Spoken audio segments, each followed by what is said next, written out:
People's Republic of China and leaders of participating countries and heads of international organizations.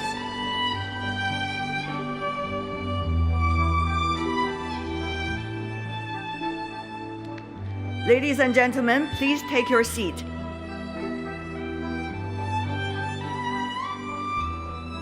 请各位就座。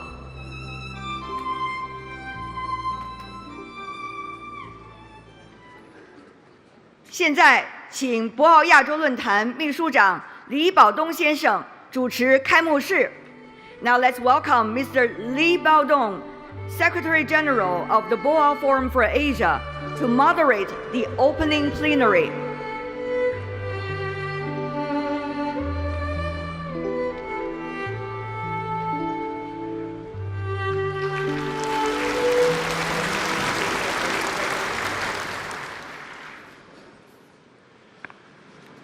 尊敬的中华人民共和国全国人民代表大会常务委员会委员长赵乐际阁下，尊敬的各国领导人和国际组织负责人，尊敬的博鳌亚洲论坛理事长潘基文阁下，副理事长周小川阁下，各位论坛理事、资委委员，尊敬的各位部长、驻华使节和国际组织代表，各位来宾、女士们、朋友们、先生们，大家上午好。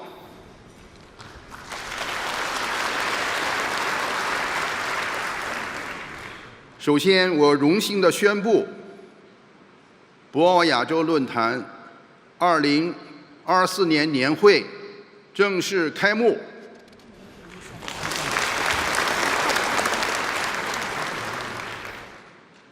出席今天开幕大会的贵宾有：中华人民共和国全国人民代表大会常务委员会委员长赵乐际阁下，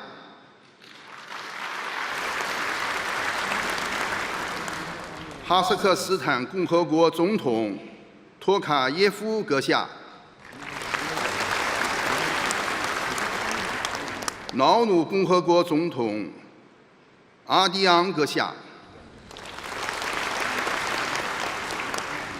斯里兰卡民主社会主义共和国总理古纳瓦德纳阁下，多米尼克国总理斯凯里特阁下，柬埔寨王国国王顾问团主席洪森阁下，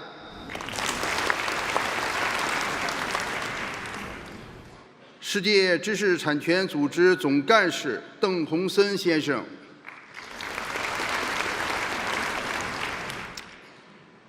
经济合作与发展组织秘书长科尔曼先生，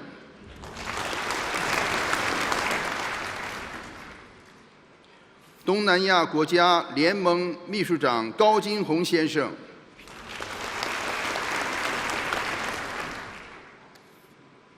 俄罗斯共和国副总理阁下，以及各国工商界代表，我提议请各位代表对他们的出席表示热烈的欢迎和感谢。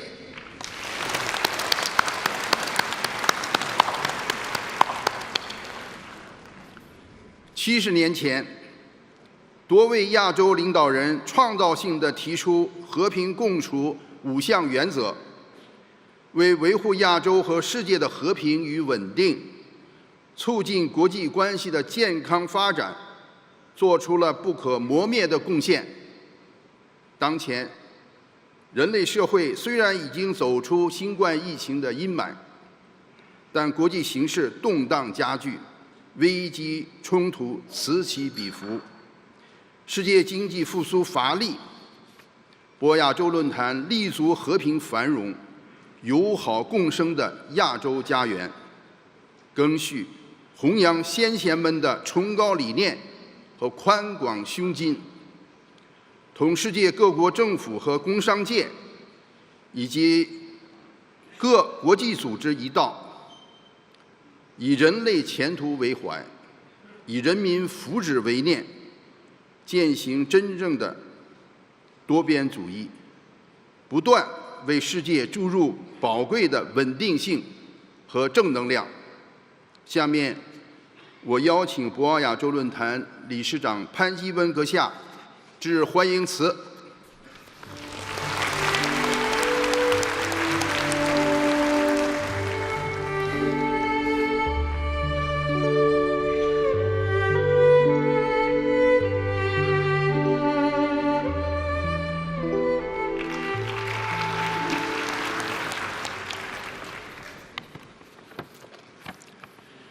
Your Excellency, Chairman Zhao Luji, Excellencies, dear President, since Secretary General Li Baodong has mentioned all the names, I'll just mention names of two presidents. Excellencies, Kassym-Jomart Tokayev, President of Kazakhstan, and also Excellency David Adelang, President of Nauru. And dear Excellencies, Prime Minister, Deputy Prime Minister, and Ministers, and ladies and gentlemen. On behalf of the Boao Forum for Asia, I would like to extend a warm welcome to you all for coming a long way to join us at this grand gathering. The annual conference of Boao Forum is a premier platform for leaders to explore the most pressing issues facing Asia, emerging markets, and the world at large. This year, we are honored by such an impressive lineup of policymakers, decision-makers, and thought leaders. With your presence and engagement, we can be confident of yet another inspiring and productive brainstorming during these 4 days. We do have a lot of things. Debate, plan and act. No year is easy. No year will be easy in the future. Every year is challenging in its own way. We just had the hottest year on record in 2023 since 1850. A sobering reminder of how acute the climate crisis has grown.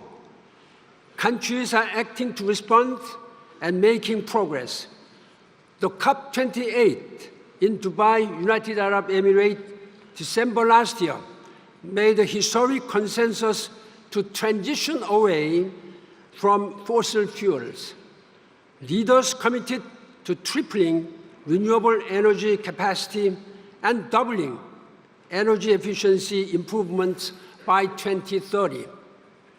That's good news, but not good enough. We need great ambitions and bolder actions to keep pace with climate change and limit global warming to 1.5 degrees Celsius.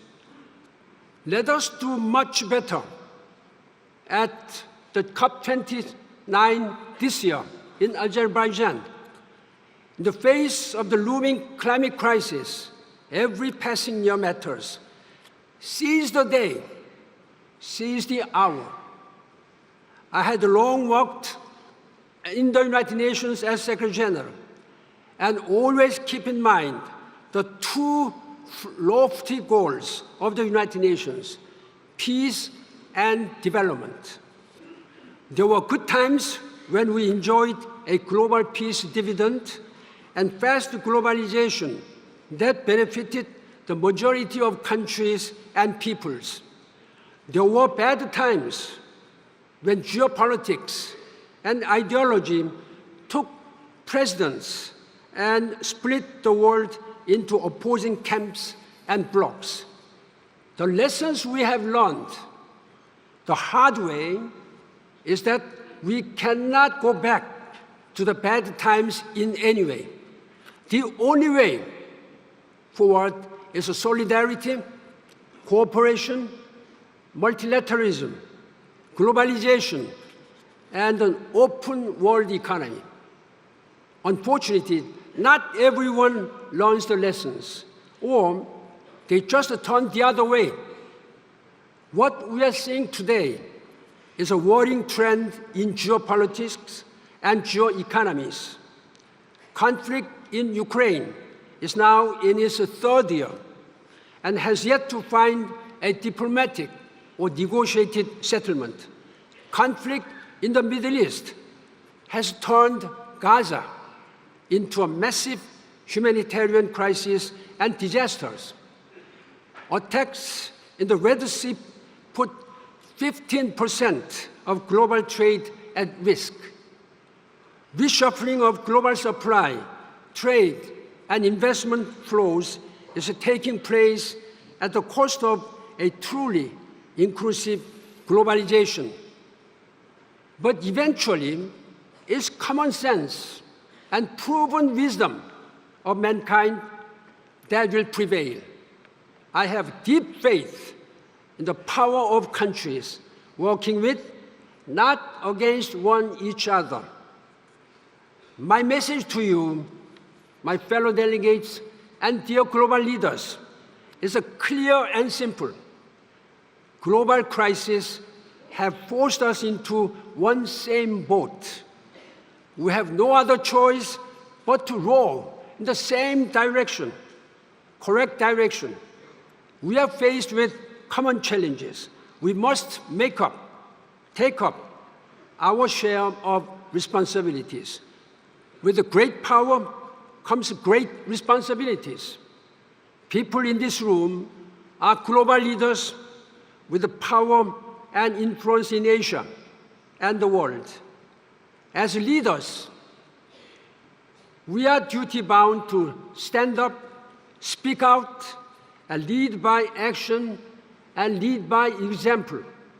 What we say and do here can make a big difference in our shared future.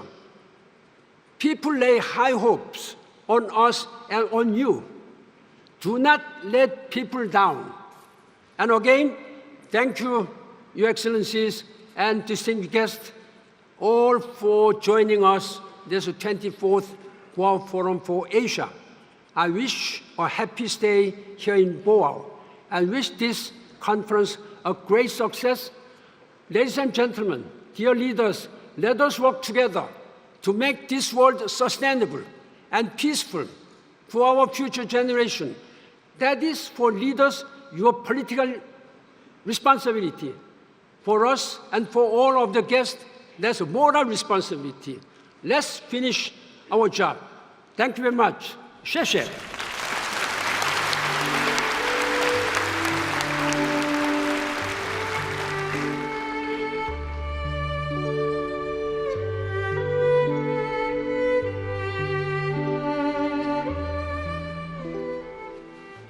谢谢潘基文秘书长，谢谢潘基文理事长。现在我荣幸地邀请中华人民共和国全国人民代表大会常务委员会委员长赵乐际阁下致辞。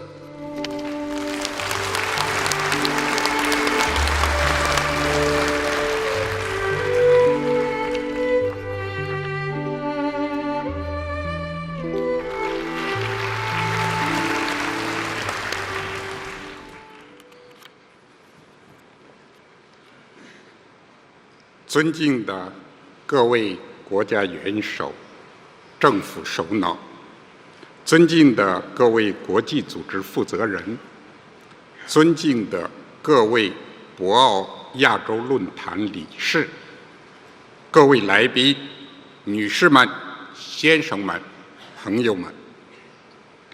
3月的海南，夜风海韵，碧波银滩。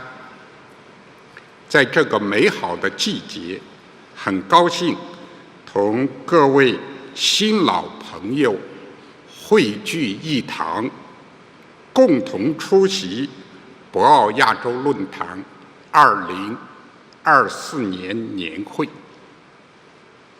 首先，我谨代表中国政府对年会的召开表示热烈祝贺，对出席年会的各位嘉宾表示诚挚欢迎，对大家长期以来对中国发展的关心和支持表示衷心感谢。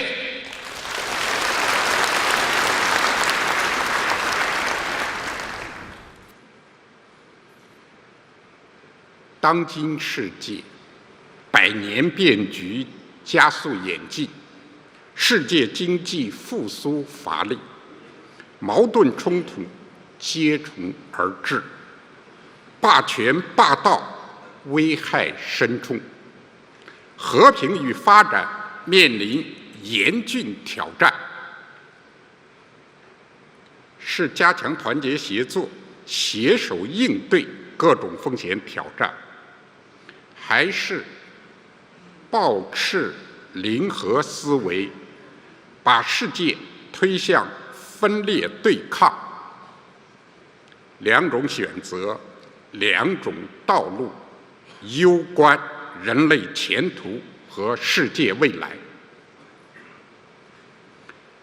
本届年会以亚洲与世界共同的挑战、共同的责任为主题，具有很强的现实意义。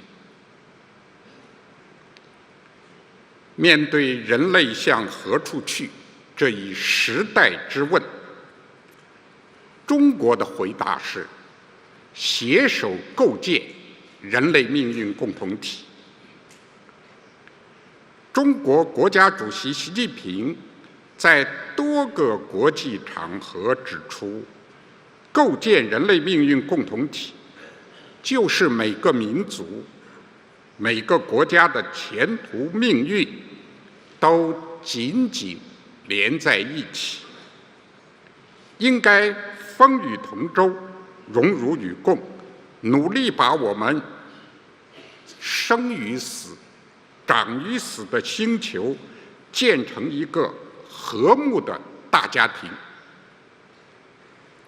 这一理念源于国际社会的普遍共识和期盼，也源于中国的大国责任和担当，为各国人民携手同心，共护家园，共创美好未来，贡献了中国方案。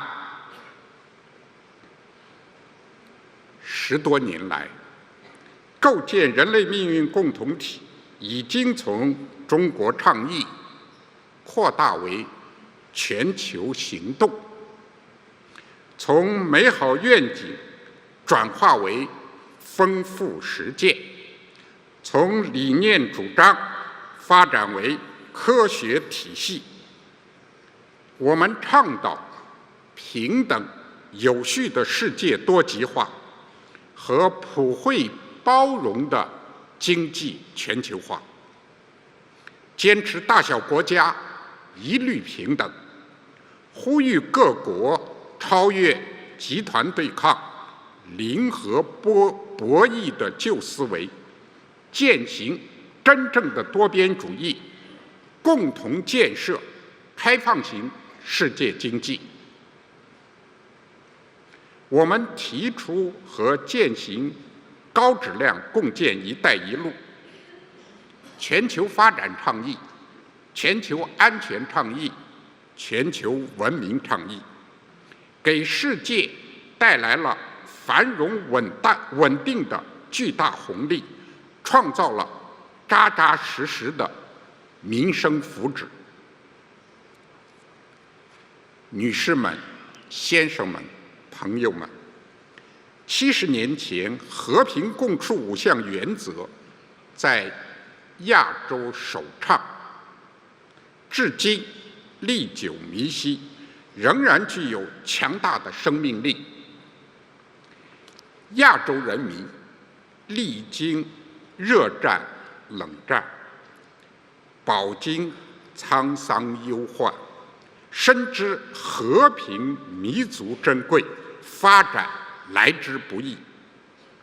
我们要高举构建人类命运共同体旗帜，携手构建亚洲命运共同体，共建和平安宁、繁荣美丽、友好共生的亚洲家园，共同做亚洲安全的维护者，为世界和平稳定贡献积极力量。历史和现实都启示我们，和平稳定是亚洲人民的普遍期待，是亚洲各国的最大共识，也是亚洲发展的基本前提。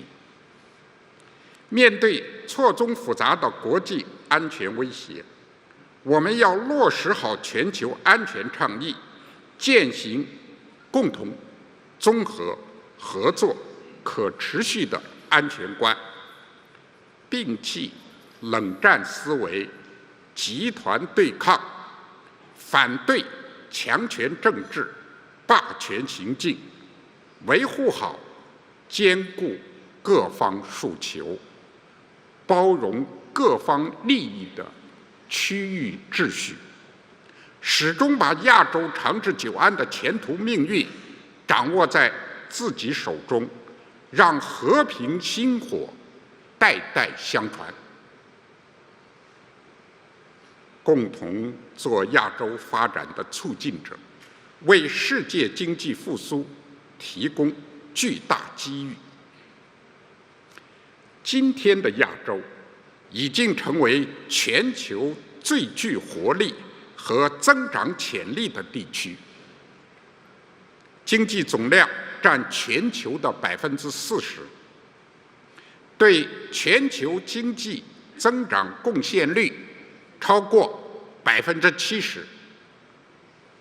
面对世界经济持续低迷的严峻挑战，我们要共同落实全球发展倡议，深化各领域互利合作，抓住新一轮科技革命和产业变革机遇，培育壮大发展新动能，推动实现绿色、低碳和可持续发展，为世界经济复苏注入强劲亚洲动力，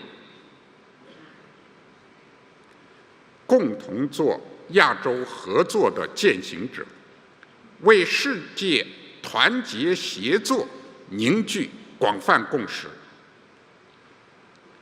亚洲国家历来风雨同舟，守望相助，携手冲破了发展道路上的重重艰难险阻。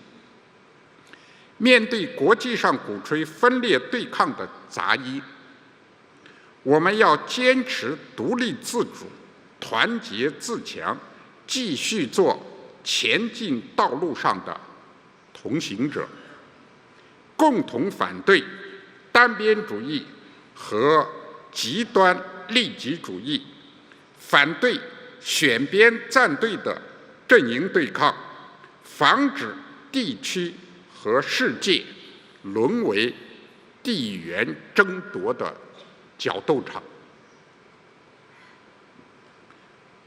共同做亚洲开放的推动者，为建设合作共赢的世界汇聚强大合力。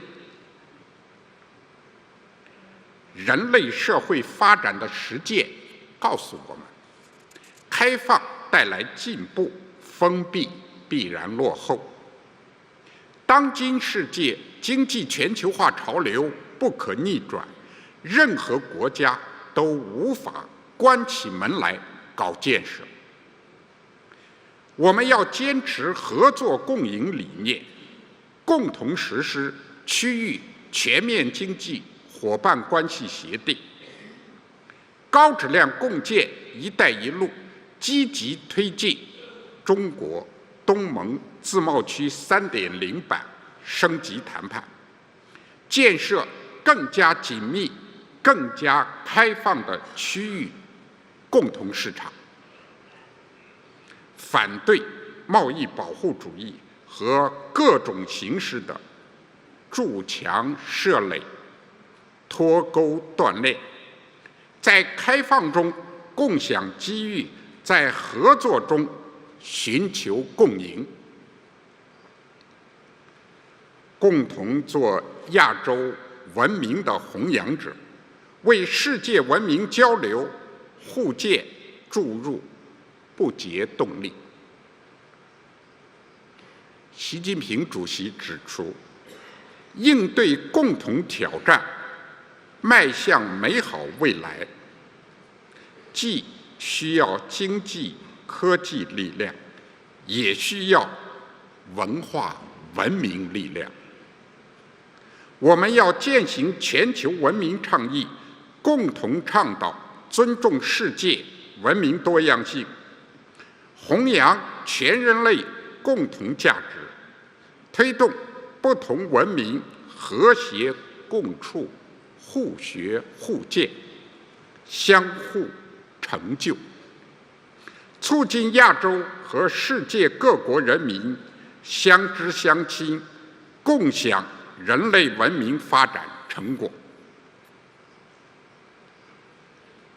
女士们、先生们、朋友们，前不久胜利闭幕的中国全国两会，确定了我国今年经济社会发展的目标任务和政策举措，传递了中国经济持续回升向好、长期向好的信心。2023年，中国经济增速是5.2%，今年增长预期目标是5%左右，在全球主要经济体中继续保持领先。中国正以高质量发展全面推进中国式现代化，将为世界经济复苏注入强大动力，为各国发展，特别是亚洲邻国发展提供更多机遇。中国将坚持创新发展，创新是发展的强大动力。中国坚持创新驱动发展战略，以科技创新推动产业创新，加快发展新质生产力。高技术产业投资连续多年保持2位数增长，高新技术企业约有40万家。新能源汽车、锂电池、光伏产品新3样出口快速增长，数字经济加快发展，5G 用户普及率超过50%。中国愿与各国加强科技创新合作，激发更多创新活力，培育经济新增长点，共同落实好全球人工智能治理倡议，促进全球人工智能健康、安全、有序发展。中国将坚持开放发展，开放是当代中国的鲜明标示。中国开放的大门只会越开越大，永远不会关上。我们将主动对接高标准国际经贸规则，打造市场化、法治化、国际化一流营商环境，继续缩减外资准入负面清单，全面取消制造业领域外资准入限制措施，落实好外资企业国民待遇，提升外籍人员来华工作、学习、旅游便利度。海南正在建设具有世界影响力的中国特色自由贸易港，打造中国高水平制度型开放新高地，欢迎大家到海南投资兴业。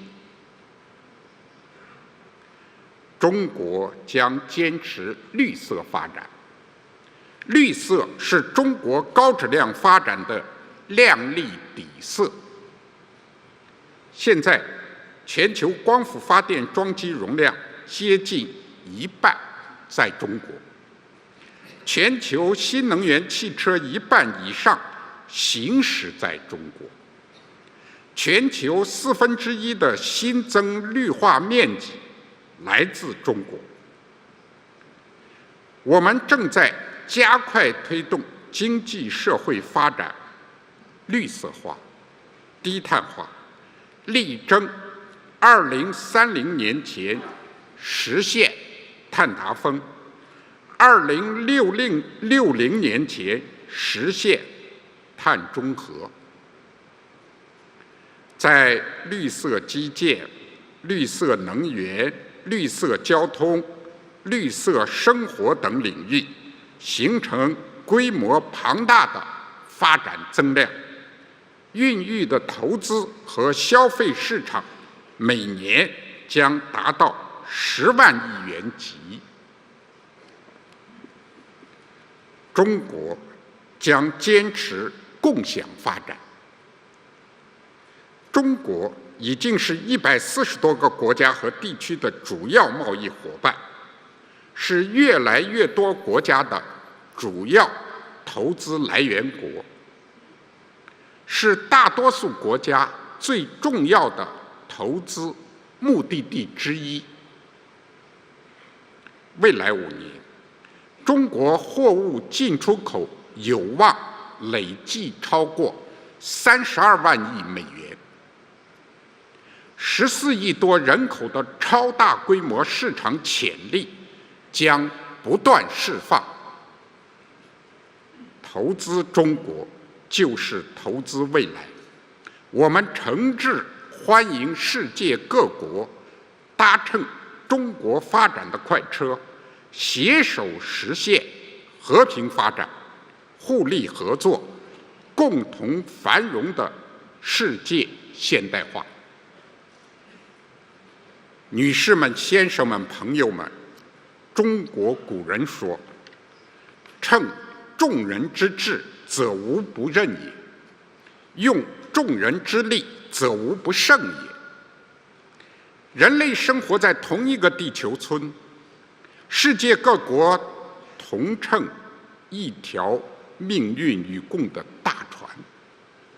面对全球严峻复杂的风险挑战，我们要坚定信心，携手前行，推动构建人类命运共同体，共创亚洲和世界更加美好的未来。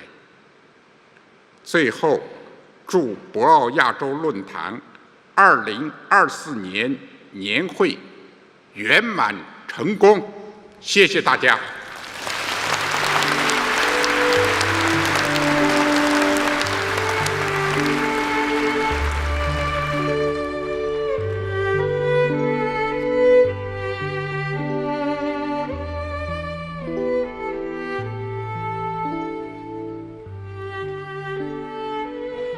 感谢赵乐际委员长。现在，我荣幸地邀请哈萨克斯坦总统托卡耶夫阁下致辞。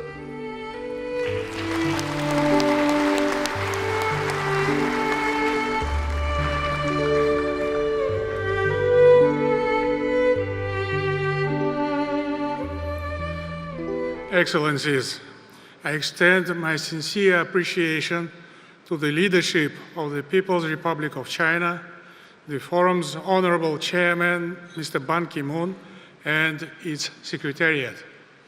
Since its inception, this platform has evolved into a prominent regional and even global center for dialogue and international cooperation. Indeed, we meet today against a backdrop of unprecedented global uncertainty fueled by geopolitical turbulence and economic upheavals. And the outlook is not very promising. As we approach the midpoint of a decade devoted to transformative development, the sober reality is that the global economy is expected to record the slowest half-decade of GDP growth in 30 years. Simultaneously, one of the major challenges facing the world economy is the ongoing trade tensions between major economies. Protectionist policies and escalating trade disputes disrupt global supply chains, hamper economic growth, and undermine investors' confidence. It is evident that the global economy requires a new development paradigm. Failure to address this challenge may result in missed opportunities in the coming decade. In this context, Asia is leading the way towards a new era of sustainable development. Asia is expected to contribute 60% of global GDP growth this year. It also accounts for 53% of global goods traded in several of the world's largest and most vibrant economies. Foreign direct investment in Asia has grown significantly in recent years. It is also home to some of the world's leading technology hubs, accounting for 70% of global patent filings. The region has substantial human resources. 21 of the 30 largest cities worldwide are in Asia.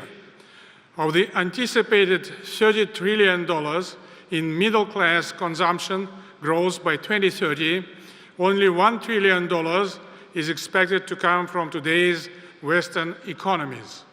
Together, these factors point to a so-called Asian Renaissance. Asia's economic achievements are a testament to the region's resilience, innovation, and determination. While challenges lie ahead, Asia is well positioned to continue driving global growth and development in the years to come. In this regard, the Bo-Hour Forum has emerged as an embodiment of the Asian innovative approach to achieving universal economic progress. It has also established itself as a prominent symbol of China's commitment towards global development. Ladies and gentlemen, as we navigate these challenging times, the synergy of political will and economic prudence is of crucial importance. To achieve this synergy, multifaceted cooperation is indispensable.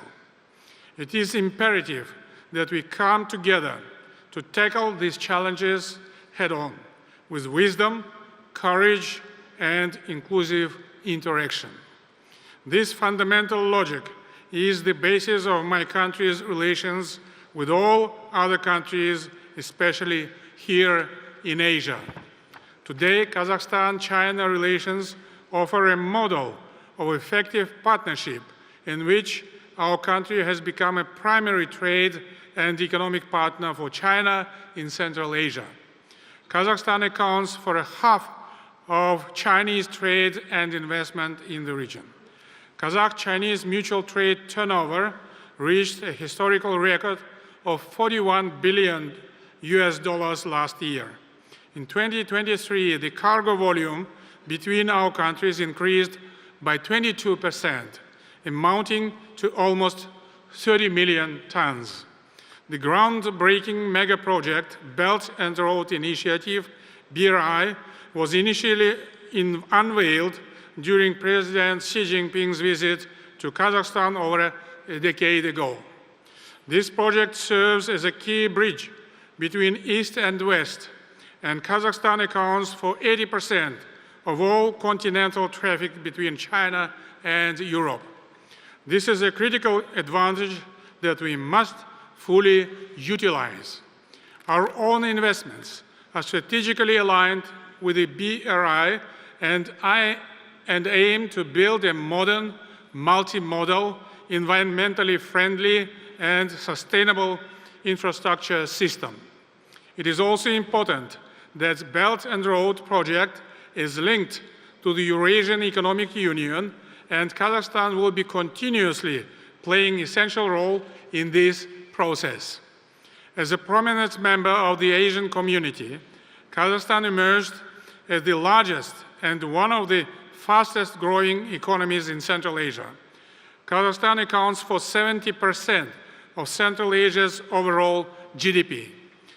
It registered economic growth of 5.1% last year, almost twice the projected rate of global growth. In the midterm, we aim to sustain at least 6% growth and double our economy by 2029. To achieve this, I initiated a new economic course, one that requires structural reforms, but also builds a more dynamic and stronger nation. Kazakhstan's open door policy, vast resources, and free market reforms have attracted many foreign companies, including Chinese. We have also recently created a high-powered investment board to bolster implementation of investment projects through prompt decision-making and comprehensive end-to-end state support. In this regard, we invite our Asian partners to invest into our economy and open new avenues for mutually beneficial cooperation. Our focus on modernization and reform, with a commitment to the highest international standards, including the OECD, reflects a sincere desire to enhance our global competitiveness. It entails the implementation of comprehensive policy packages aimed at improving fiscal and monetary frameworks, enhancing financial flows, and strengthening institutional quality. Ultimately, these efforts would lead to fostering a market-driven and competitive economy by making it more transparent, robust, and vibrant. It is clear that to achieve this and to face contemporary global challenges at the same time requires joint efforts. We recognize that no individual country can cope with emerging global challenges alone. Therefore, we must work together to address the issues that face us all. First of all, the world needs a new multilateral trading system based on the principles of fairness and openness. Today, trade barriers, protectionism, and treaty withdrawals are gaining momentum, posing significant challenges to the global economy.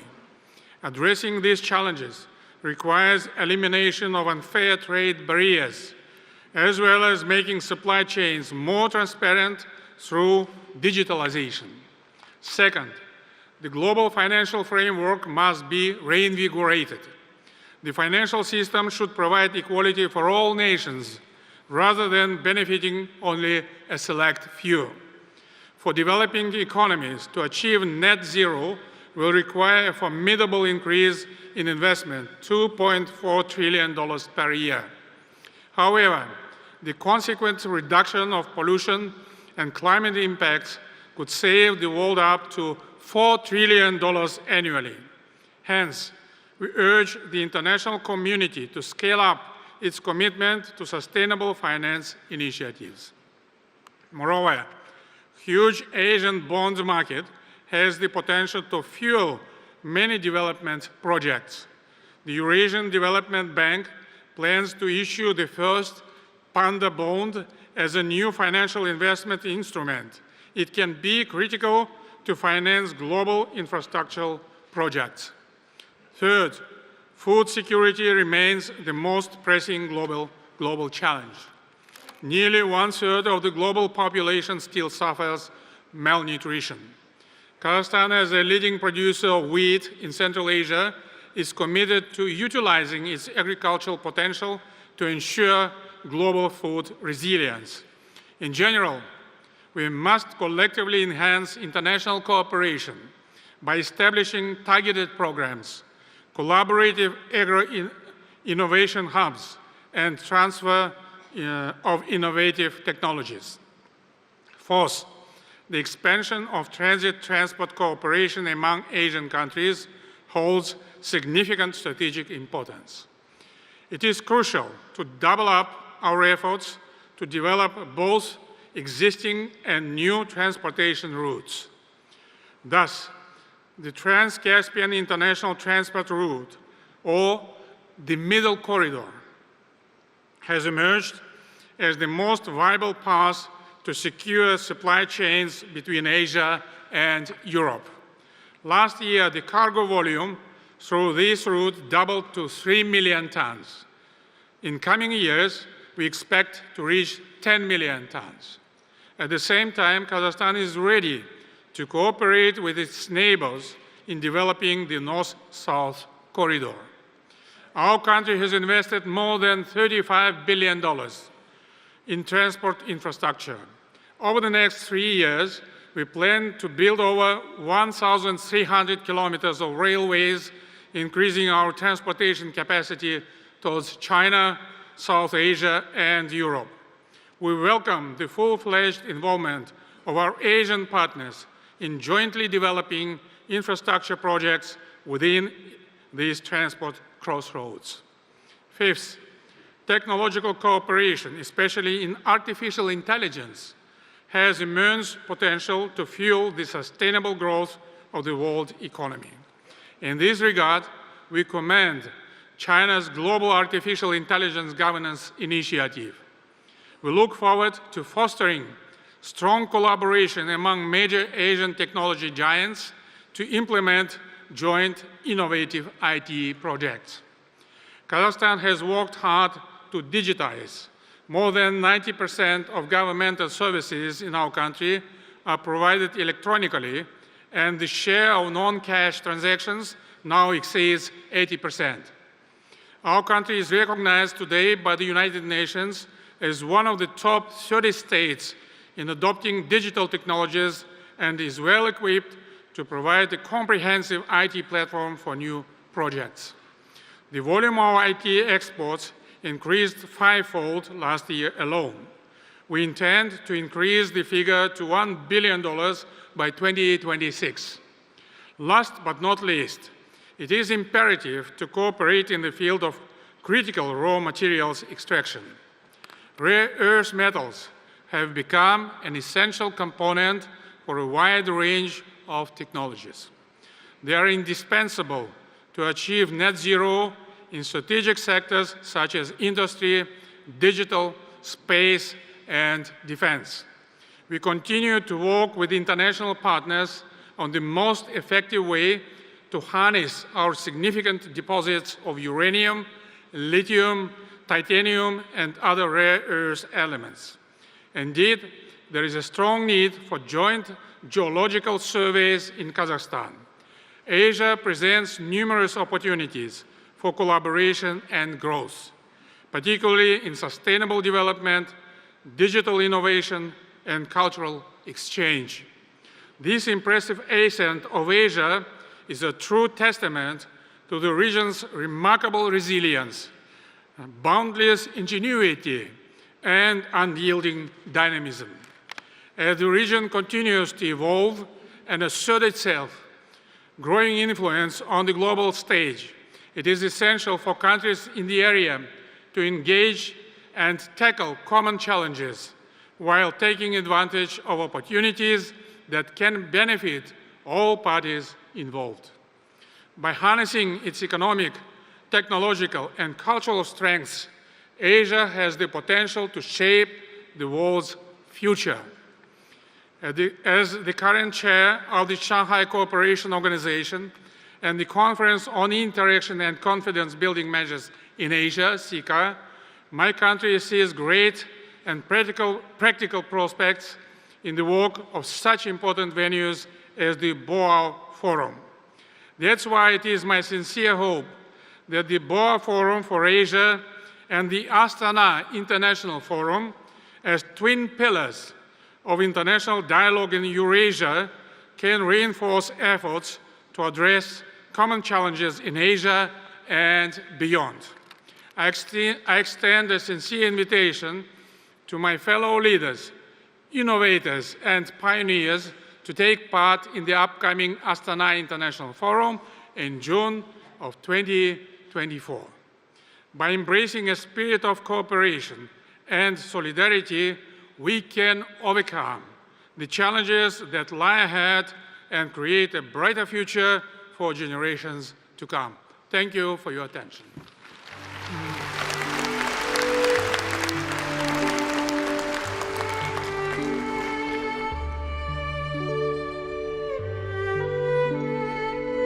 感谢托卡耶夫总统。现在，我荣幸地邀请瑙鲁总统阿迪昂阁下致辞。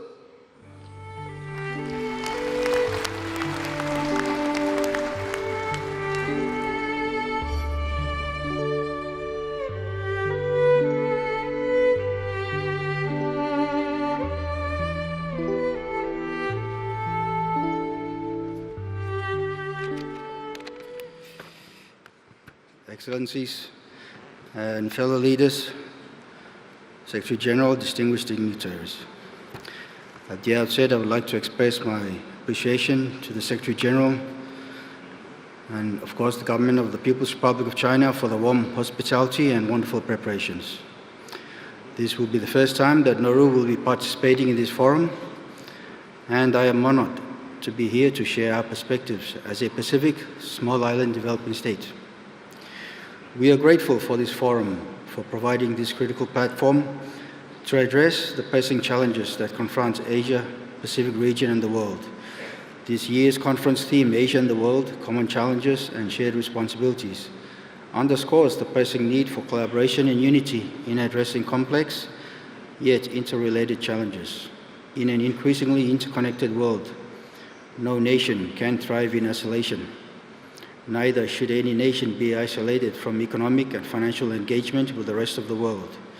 It is only through concerted efforts and mutual respect that we can overcome shared obstacles and build a more prosperous and sustainable future for humankind.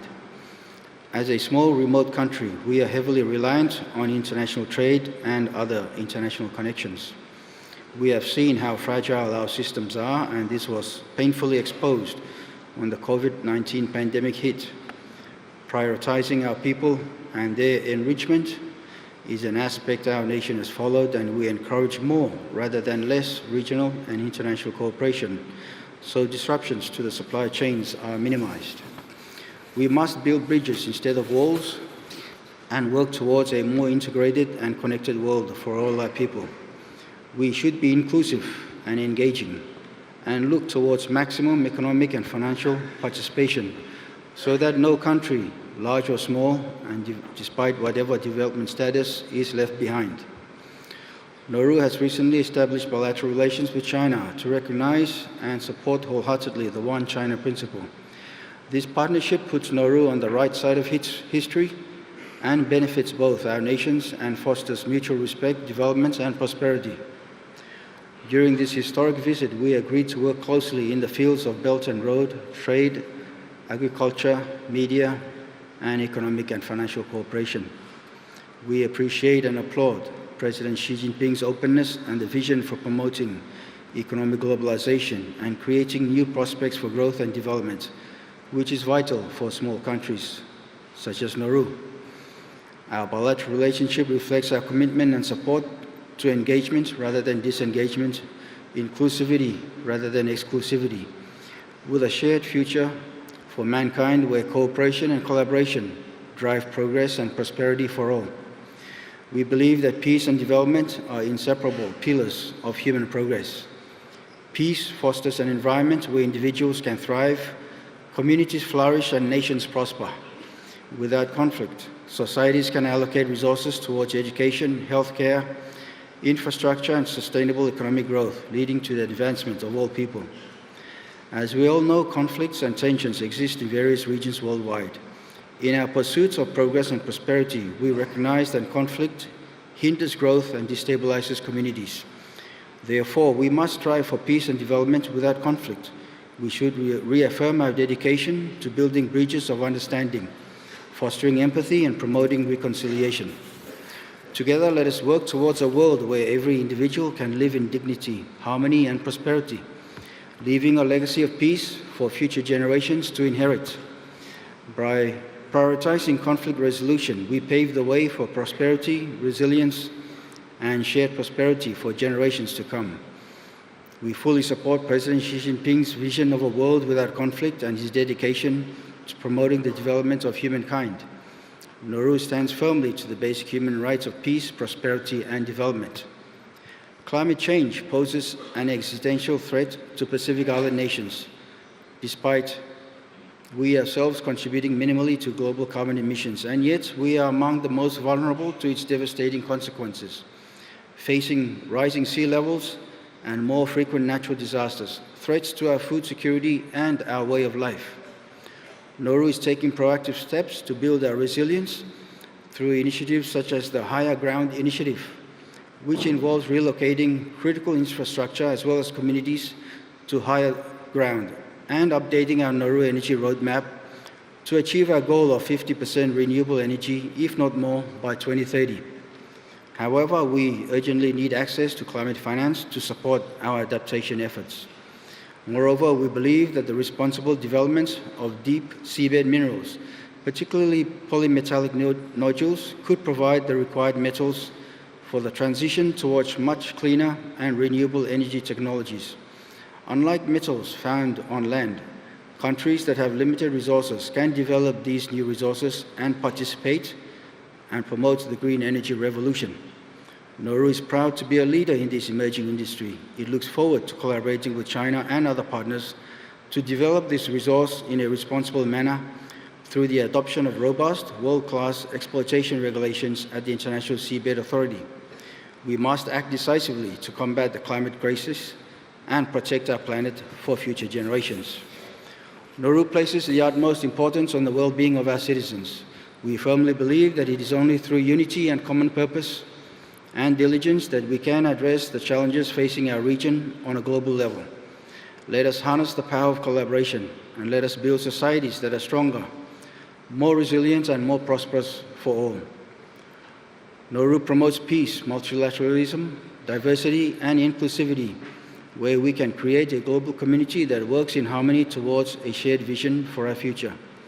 We deeply believe that promoting cultural exchange, people-to-people exchanges, and wider, inclusive international engagement can foster greater understanding and empathy between our people.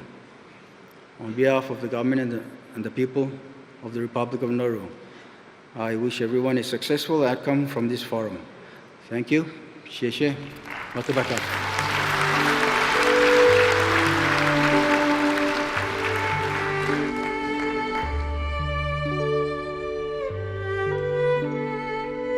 感谢阿迪昂总统。现在，我荣幸地邀请斯里兰卡总理瓦纳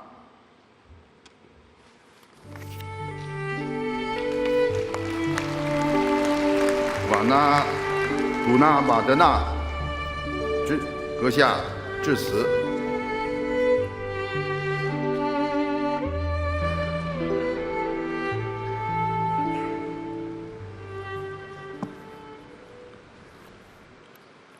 Chairman of the Board Conference,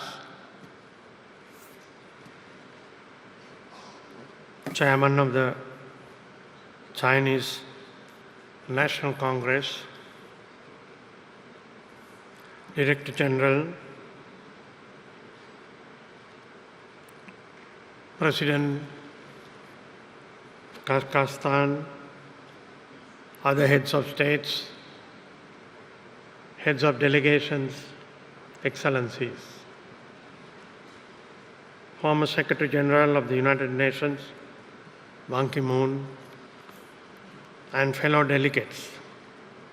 For us from Sri Lanka, we take this special opportunity to participate in an international event that looks to the future, an international event that accepts the reality of climate change, the wants of renewable energy, and to work together within the Asian borders, but working together with all the nations around the world.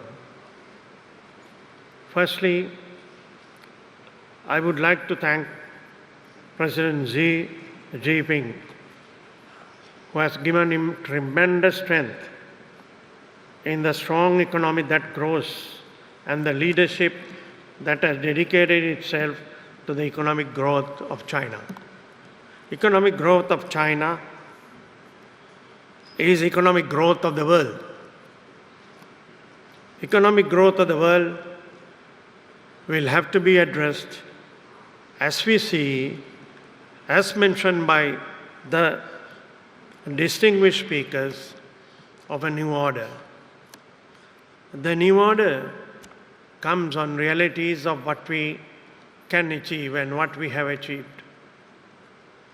Renewable energy, climate change has to be met, and other changes of a blue economy, which are the important areas for the Asian countries. We have to work together in order to achieve these ends, succeed. From Sri Lanka, we have been participating in these programs that have been initiated and supported by our fellow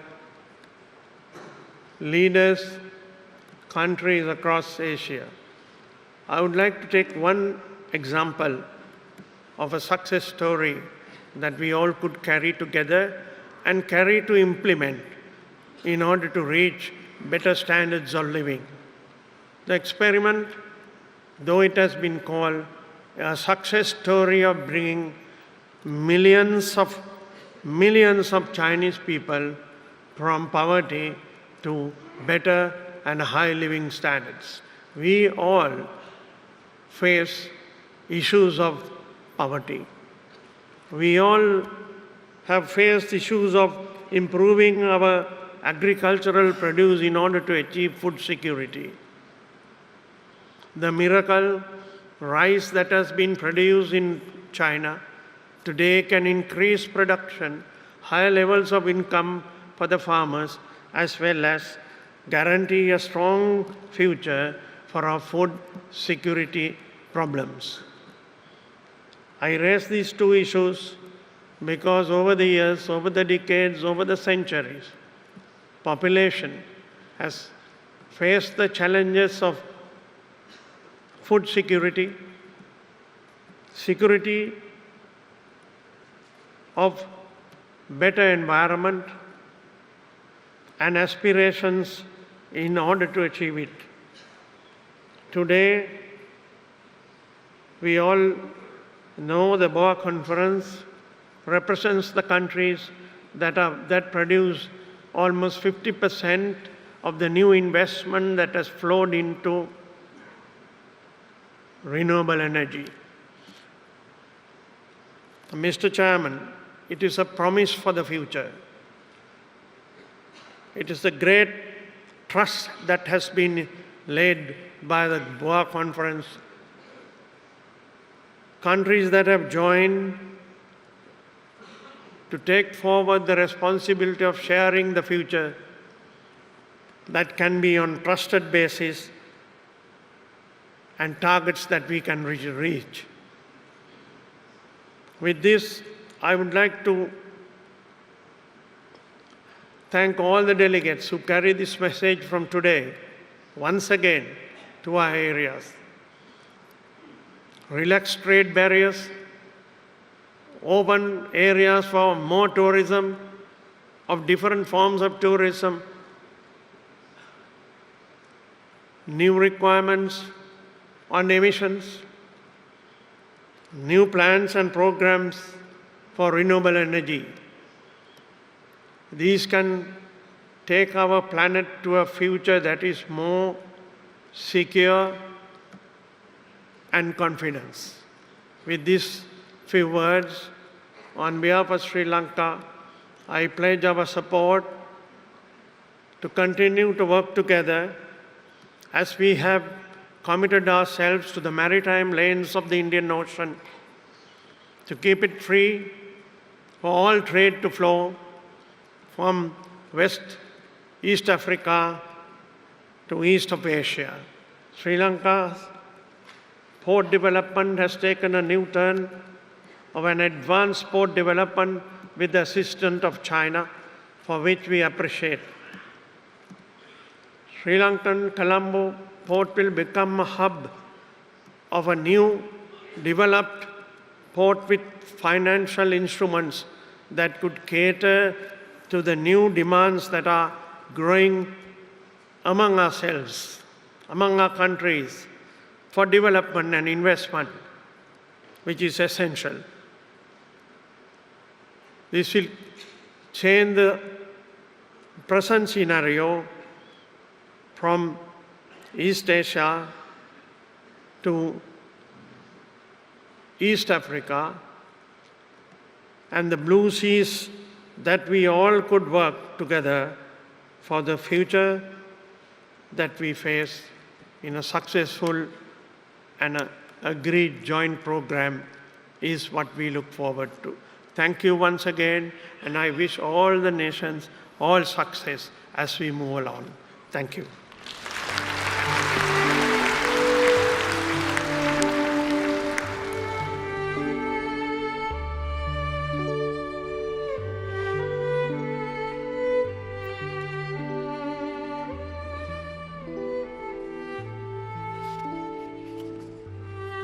感谢古纳瓦德纳总理。现在我荣幸地邀请多米尼克总理斯凯里特阁下致辞。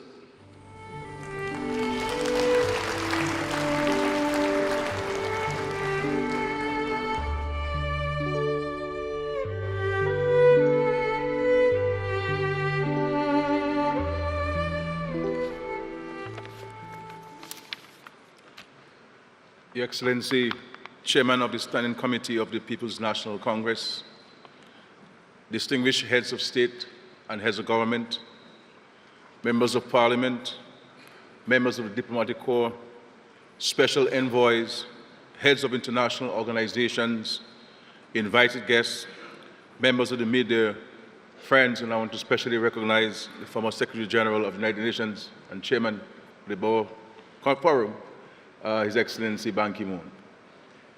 Ladies and gentlemen, it is a great honor for the Commonwealth of Dominica to be present at the Boer Forum for Asia 2024, which is an event of great significance for projecting political, trade, and economic efforts, and for expanding political dialogue and international cooperation in the search for comprehensive and effective solutions to global problems.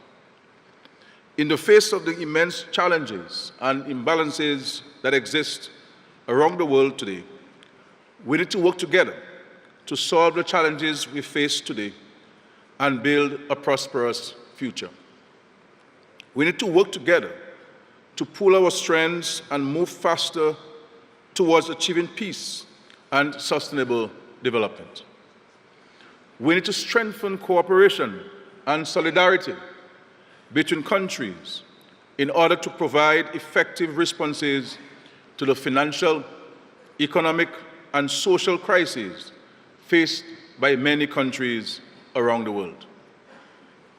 It is clear that sustainable development continues to be a pending issue for the international community, given the high levels of inequality, poverty, and marginalization among countries.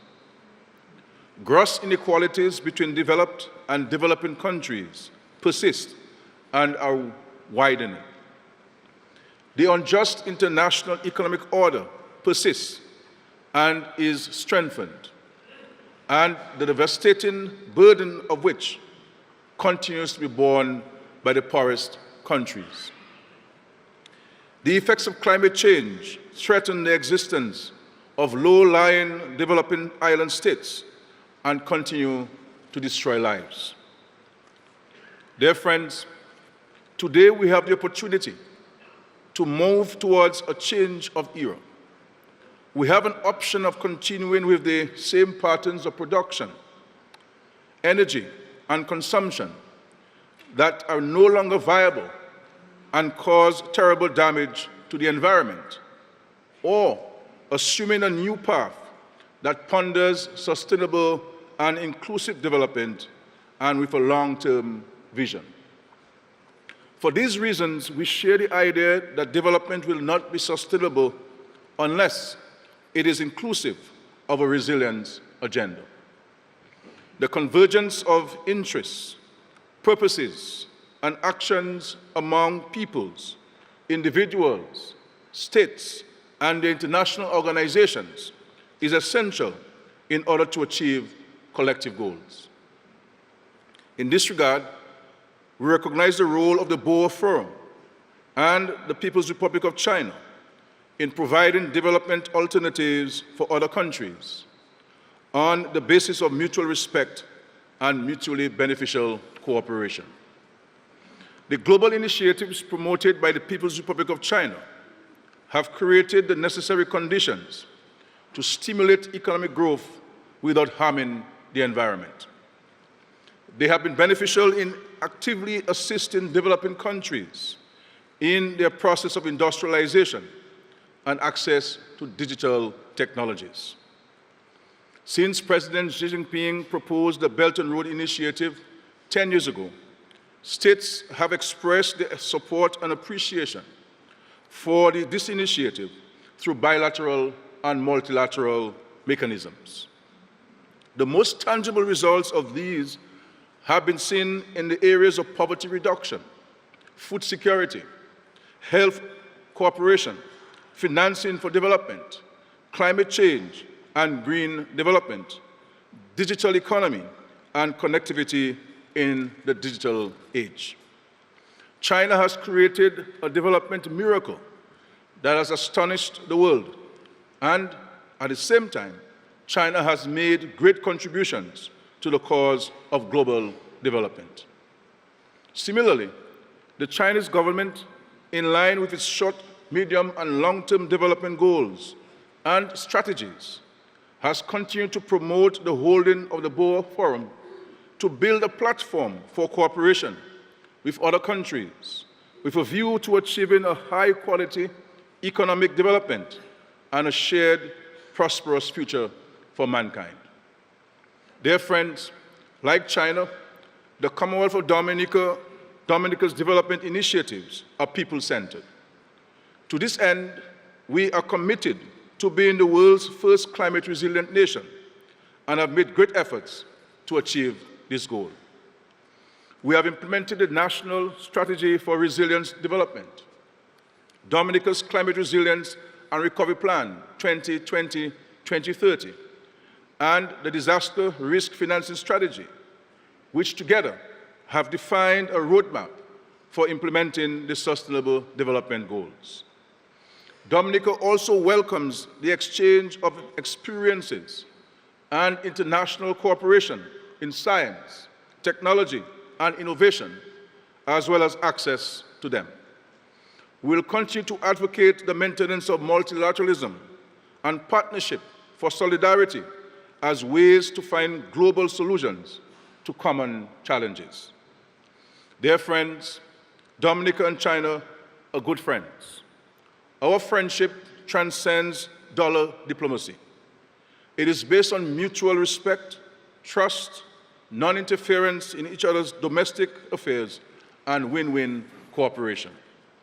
Dominica supports the One China principle and continues to advocate for the peaceful reunification of Taiwan to a motherland, the People's Republic of China. We are convinced, dear friends, that the Boer Forum will continue to be a globally influential platform for high-level political and trade dialogue, and it will achieve further successes in the coming decades. I wish this forum a great success, and I wish to thank the government of the People's Republic of China for its most generous hospitality. Xie, thank you very much.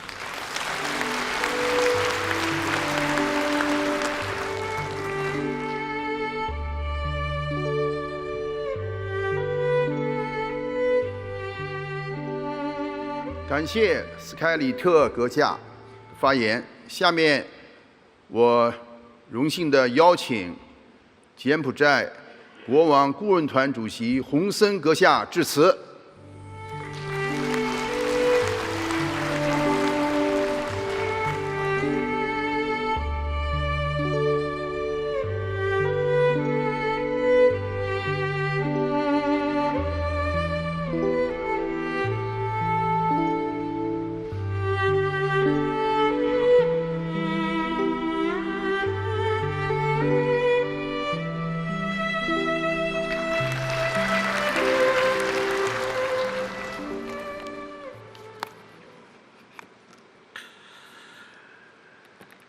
អាដាមលីប៉ូតុងអគ្គលេខាធិការវេទិកាបូអាវសម្រាប់អាស៊ីអាយដាមប្រមុខរដ្ឋនិងរដ្ឋាភិបាលអាយដាមចៅលឺជីប្រធានសភាតំណាងប្រជាជនចិនអាយដាមលោកជំទាវអស់លោកលោកស្រី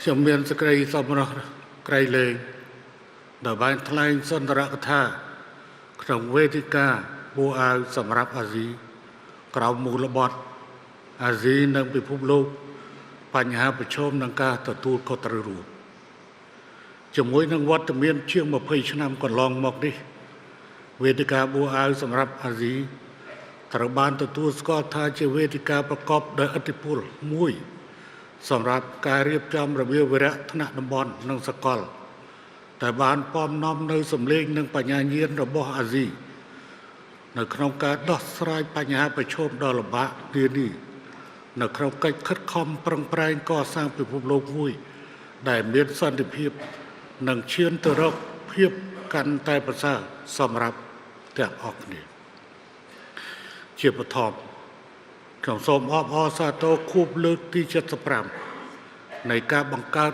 សាធារណរដ្ឋប្រជាមានិតចិនក៏ដូចជាការបញ្ចប់ប្រកបដោយជោគជ័យនៅមហាសន្និបាតទាំងពីរពោលគឺសម័យប្រជុំពេញអង្គប្រចាំឆ្នាំសភាជាតិប្រជាជននិងសន្និសីទប្រឹក្សាយោបល់នយោបាយប្រជាជនចិនដែលបានកំណត់វិធានការសំខាន់ៗដើម្បីជំរុញទំនើបកម្មប្រទេសចិនផ្អែកលើបរិបទនិងចរិតលក្ខណៈរបស់ចិនការសង្កត់ធ្ងន់លើនវានុវត្តន៍បច្ចេកវិទ្យានិងឧស្សាហកម្មជាពិសេសតាមរយៈការអភិវឌ្ឍនៃកម្លាំងផលិតភាពថ្មីក៏ដូចជាការផ្ដល់សារៈសំខាន់លើបរិបទនិងនិរន្តរភាពគឺសុទ្ធតែបានបង្ហាញថាចិនព្យាយាមផ្ដោតលើកត្តាគុណភាពជាងការសម្រេចកំណើនដាច់ខាតសម្រាប់តំបន់និងពិភពលោក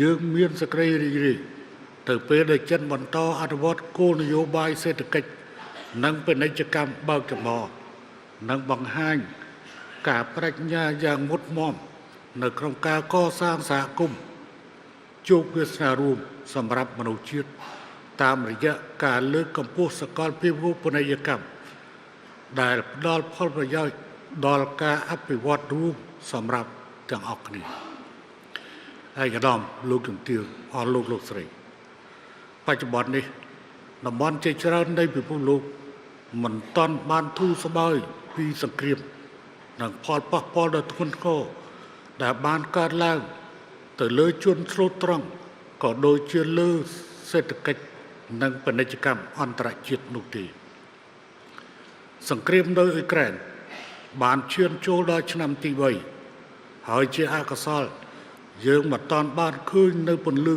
នៃសន្តិភាពនោះឡើយឯសង្គ្រាមរវាងអ៊ីស្រាអែលនិងក្រុមហាម៉ាស់ក៏នៅបន្តឲ្យមានអ្នកស្លាប់និងរបួសជាច្រើនខ្ញុំពិតជាមានក្តីរីករាយចំពោះសកម្មភាពសម្រុះសម្រួលឆ្លងប្រទេសយ៉ាងសកម្មរបស់ចិនដើម្បីស្វែងរកបទចម្បាញ់នៅអ៊ុយក្រែនយើងជឿជាក់ថាសកម្មភាពបែបនេះនឹងក្លាយជាគំរូដ៏ល្អសម្រាប់តួអង្គដែលមានការទទួលខុសត្រូវផ្សេងទៀតនៃសហគមន៍អន្តរជាតិនៅក្នុងការពន្លឿនការចរចានិងឈានទៅសម្រេចបានបទចម្បាញ់នៅអ៊ុយក្រែនក៏ដូចជាតំបន់ផ្សេងទៀតនៃពិភពលោកដែលត្រូវបានបំផ្លិចបំផ្លាញដោយសង្គ្រាមនិងជម្លោះតំបន់របស់យើងក៏មានចំណុចរំលោភជាច្រើនដែលអាចធ្វើឲ្យមានជម្លោះផ្ទុះឡើងប្រសិនបើមេដឹកនាំនៅអាស៊ីមិនពិគ្រោះយោបល់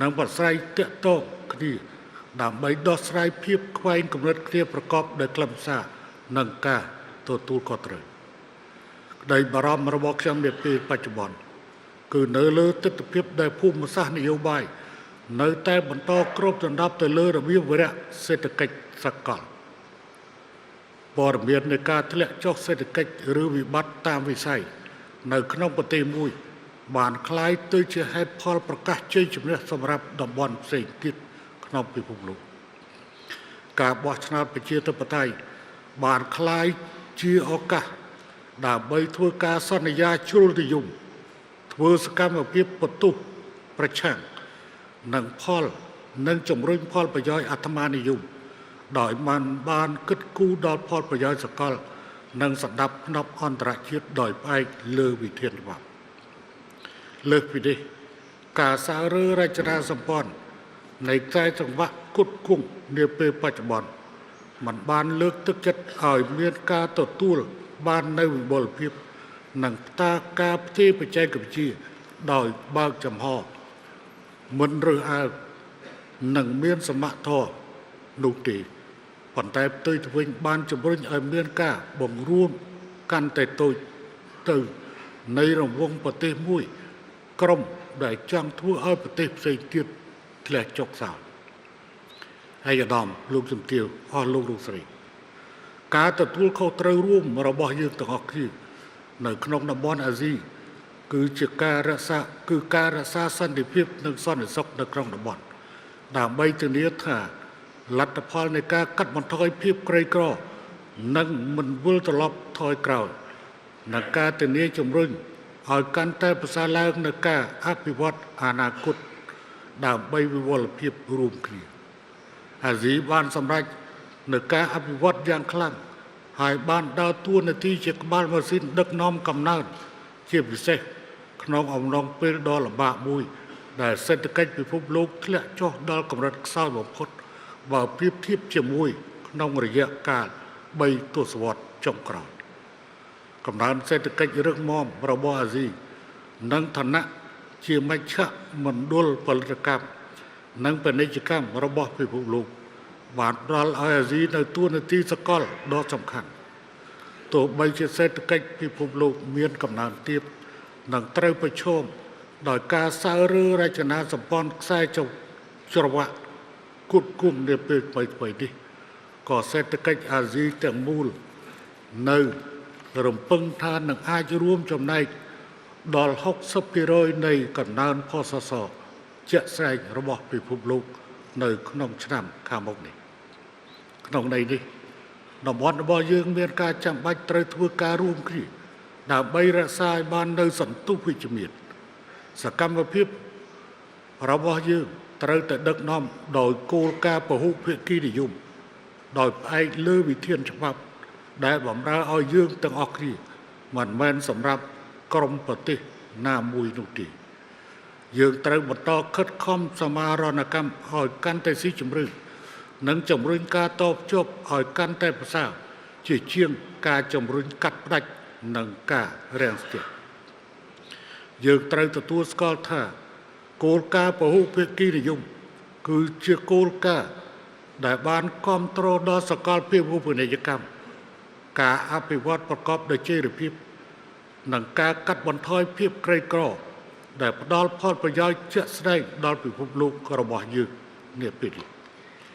ខ្ញុំសូមឆ្លៀតយកឱកាសនេះកោតសរសើរប្រទេសចិនចំពោះការទទួលបន្ទុកក៏ដូចជាការទទួលខុសត្រូវដ៏ធ្ងន់នៅក្នុងតួនាទីជាអ្នកដឹកនាំសកលដើម្បីគ្រប់គ្រងដល់ការរីកចម្រើនរបស់បណ្ដាប្រទេសចាប់ពីទ្វីបអាស៊ីអាហ្វ្រិករហូតដល់អាមេរិកឡាទីនកំណត់ទួយ5ខ្សែក្រវ៉ាត់និងផ្លូវបានគ្រប់គ្រងដល់ការកសាងហេដ្ឋារចនាសម្ព័ន្ធសាធារណៈនៅបណ្ដាទ្វីបនានាហេដ្ឋារចនាសម្ព័ន្ធមូលដ្ឋានទាំងនេះគឺជាផ្នែកមួយមិនអាចខ្វះបានសម្រាប់កិច្ចខិតខំប្រឹងប្រែងអភិវឌ្ឍនិងកាត់បន្ថយភាពក្រីក្ររបស់ប្រជាជននៃបណ្ដាប្រទេសដែលជាភាគីទទួលផលរាប់ទាំងប្រទេសកម្ពុជាផងដែរយើងត្រូវតែទទួលស្គាល់ថា model នៃការរីកចម្រើននិងការអភិវឌ្ឍរបស់ចិនបានអនុញ្ញាតឲ្យប្រទេសផ្សេងទៀត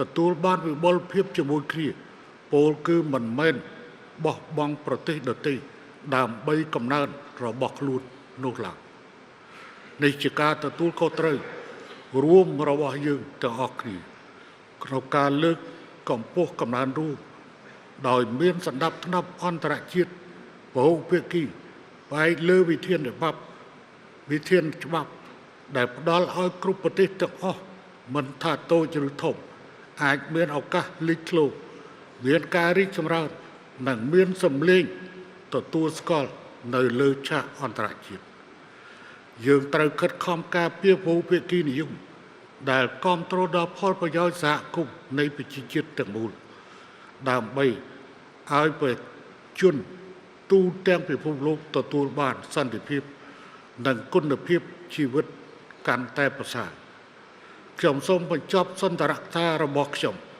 ដោយសូមជូនពរឲ្យវេទិកាបូអាវសម្រាប់អាស៊ីបន្តទទួលបានជោគជ័យហើយការពិភាក្សាក៏ទទួលបានផ្លែផ្កាដើម្បីជាប្រយោជន៍សម្រាប់ពិភពលោកទាំងមូលសូមអរគុណ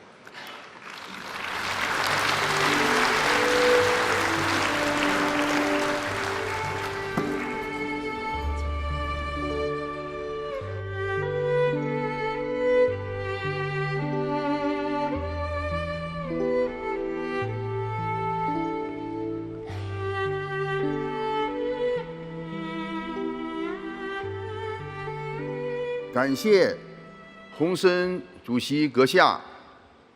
现在，我荣幸地邀请世界知识产权组织总干事邓洪森先生致辞。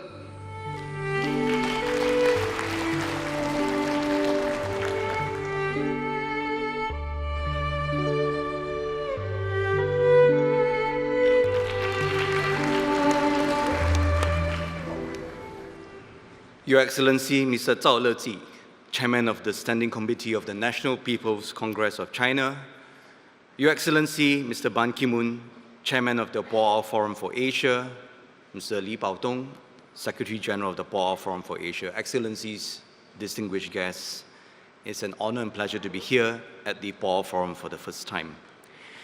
In 2022, over 20 million intellectual property or IP applications were filed by innovators and creators around the world. That's about 40 applications every minute.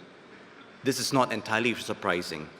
As the Director General of the World Intellectual Property Organization, I'm seeing more and more countries, especially emerging economies and developing countries, turn to innovation, creativity, technology, and digitalization to drive growth and development. But what may be surprising to many of you is that Asia has become the world's most powerful IP engine, with 70% of all IP applications coming from Asia, up from 50% 20 years ago. Why is this happening? First, confidence in domestic innovation and creativity in Asia has increased tremendously. Not only is Asia home to 300 over unicorns and a quarter of the world's technology scale-ups, but Asia files more patents in semiconductors, digital technology, and computer technology than the rest of the world combined. Asia culture and content is also booming. Increasingly, people around the world dance to K-pop, relax with Asian language film and TV, and connect through games like Genshin Impact. Second, Asia has emerged as a center of vibrant business entrepreneurship. Not only is Asia home to the world's fastest growing middle class, its peoples are also adapting to digital services faster than anywhere else. Asian entrepreneurs drive 70% of all trademark filings in the world, and Asian brands have become household names everywhere, with the region home to 14 of the world's 25 strongest brands. And third, government and popular support for innovation has become stronger. WIPO's Global Innovation Index, or GII, ranks the performance of over 130 economies around the world each year. 6 Asian economies are now in the world's top 20, with China the only middle-income economy near the top 10. The fastest improving countries are also predominantly from Asia. Last year, WIPO surveyed 25,000 laypersons from around the world about their attitudes towards IP. Interestingly, it showed that 75% of people from Asia agree that IP benefits the economy, higher than in any other part of the world. These developments show that Asia has emerged as a major driver of ideas and innovation, and that the global IP landscape has become much more diversified, with game-changing ideas emerging from all parts of the world. WIPO welcomes this development, but it also means that the work of my agency cannot be business as usual. IP can no longer be just for experts and specialists, but also for those innovating and creating on the ground and at the grassroots level. IP cannot be only for the biggest companies, but also for startups, small and medium enterprises, women, and youth. And IP must now become a powerful catalyst for all countries to create jobs, attract investments, support businesses, and for economic, social, and cultural development. As a United Nations agency, WIPO is pleased to be a forum where important IP issues are discussed by our 193 members and where global IP standards are set. But discussion must lead to action, and that's why we're focused on using our networks, our expertise, and resources to create impact on the ground. And let me share with you a couple of examples. WIPO has a WIPO Academy that has trained in the past 10 years 1.2 million people. And just in the past 2 years, we trained 220,000 people from all over the world. 45% are from Asia, and 80% are from developing countries. And what we're doing is that we're not just training people in technical IP knowledge, but increasingly in practical IP skills, so that people in Asia and everywhere else in the world can use IP to grow their business and to meet their aspirations. We have also launched over 80 impact-driven projects around the world. These are not one-day, two-day, one-week seminars or workshops, but months-long programs that focus on mentoring and imparting skills to underserved groups like women, youth, and small and medium enterprises, as well as even local communities and indigenous peoples. In Bangladesh, Jordan, and Pakistan, we're helping women entrepreneurs brand, package, and market their traditional products like handicraft and textiles. In Bali, we have launched a project on IP for sustainable tourism. In Oman, we're helping frankincense producers add value and enter new markets. We're doing the same project in Kazakhstan for Uport Apple.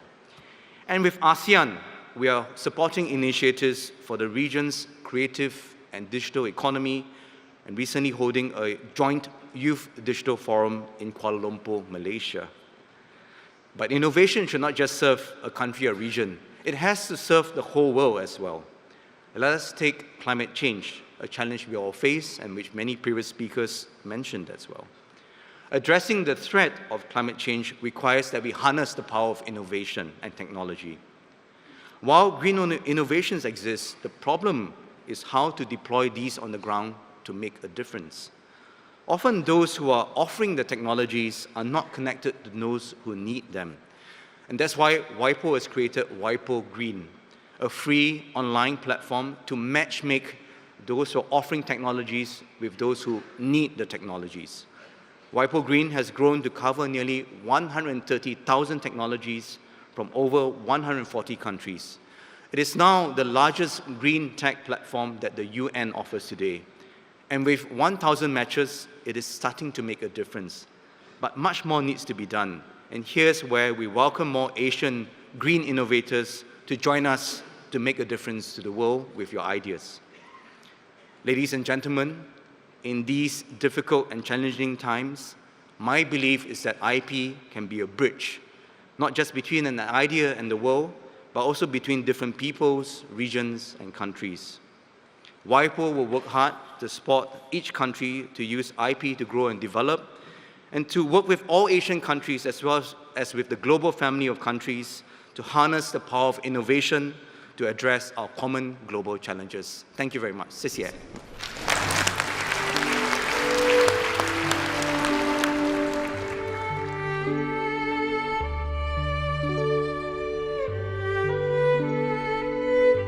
感谢邓洪森总干事。下面我荣幸地邀请世界经济与合作发展组织秘书长 Keynote 先生致辞。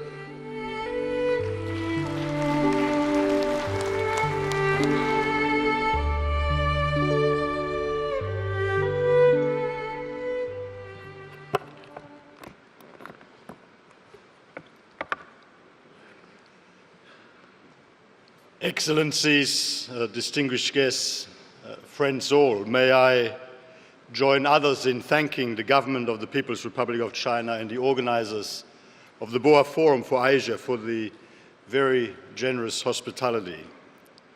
Thank you also for the opportunity to share a few brief observations in this opening plenary session. Countries across Asia are dynamic, innovative, and powerful drivers of global economic development and growth. As has already been noted by one of the previous speakers, Asia will contribute about 60% of global GDP growth this year. Asia's continued growth and development journey will be driven by the powerful combination of your extraordinary pool of human capital, covering half the world's population, your manufacturing capacity and rich natural resource endowment, and your close integration into global supply chains. While leveraging these assets, global cooperation and globally effective, well-coordinated policies to tackle the common challenges of our time will help optimize both the strength and the quality of the growth and development outlook, which will help optimize the opportunities it creates for people across Asia and all around the world. Globalization, increasing global trade, has been a central pillar of Asia's economic success, delivering significant benefits to its people. Indeed, globalization and increased global trade has delivered increased incomes and living standards across Asia and all around the world, helping to lift hundreds of millions of people out of poverty. Effective global cooperation to ensure a well-functioning global market based on a rules-based global trading system in good working order remains very much in Asia's interest, as it is in the interest of countries all around the world. Let's work together to keep improving globalization so that it can continue to deliver benefits for people around the world in an environmentally sustainable, fair, and inclusive way. And let's work together to tackle climate change, to optimize the global effectiveness of emissions reduction efforts in countries around the world while adapting to the effects of climate change. Let's work together to seize all the exciting opportunities created by the digital transformation of our economies and societies, while better managing some of the associated risks, challenges, and disruptions.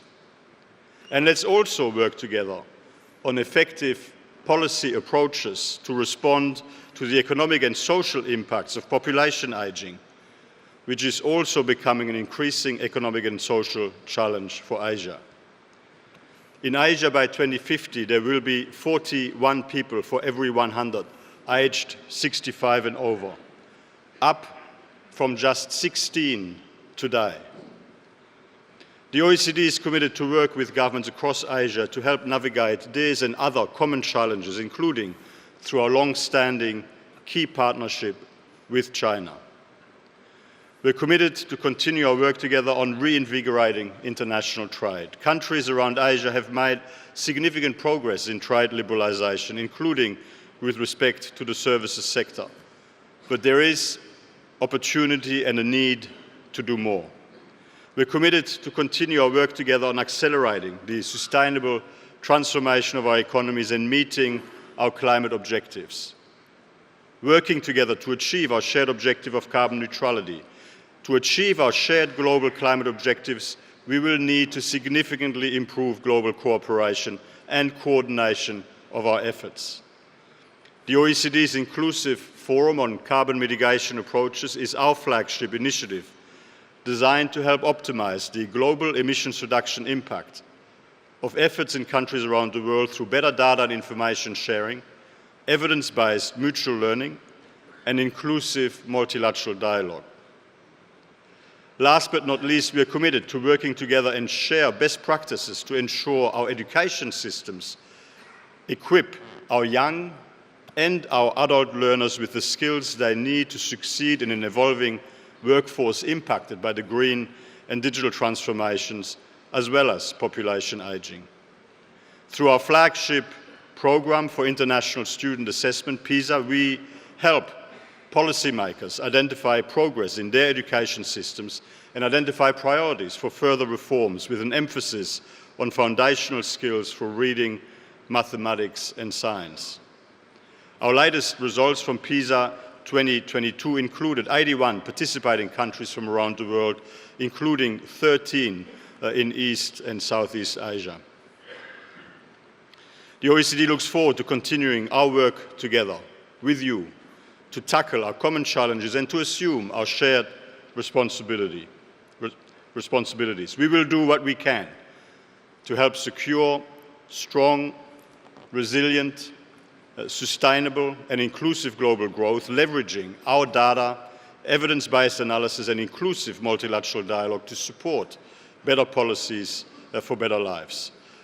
My very best wishes for a successful Boa Forum 2024. Thank you. 谢谢。